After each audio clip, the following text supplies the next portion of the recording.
Friends, তোমাদের চুড়ি লাগবে? কার কার কোন কোন কালার পছন্দ আর কোন ডিজাইনের চুড়ি পছন্দ বলো তো আমাকে। আমার তো ইচ্ছে করছিল আমি সব চুড়িগুলো নিয়ে নেই, কিন্তু ব্যাপার হলো একটা ঘটনা আছে এই চুড়ি কিনতে যেয়ে আমার সাথে ঘটেছে। সেটা হচ্ছে এই চুড়িওয়ালা আন্টি আমাকে যত্ন সহকারে চুড়ি পরে দিচ্ছে।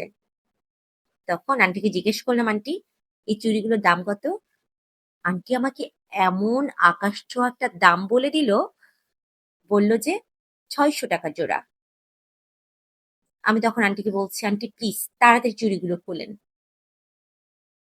আমি তাড়াতাড়ি বলেছি, তার মানে এই নয় আমার হাত কেটে তাকে চুড়িগুলো বের করতে হবে।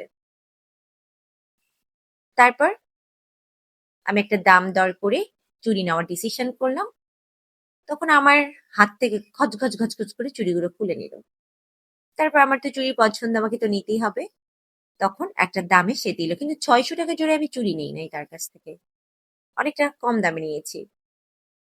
দামটা তোমরা গেস করো কত?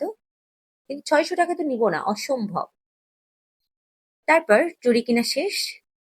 আমি রং চা খাচ্ছি চায়ের দোকানে এসে দেখছি আমার হাত দিয়ে টপ টপ করে রক্ত পড়ছে। যত্ন সহকারে চুড়িগুলো পরে দেওয়ায় এটাই হচ্ছে তার ভালোবাসা।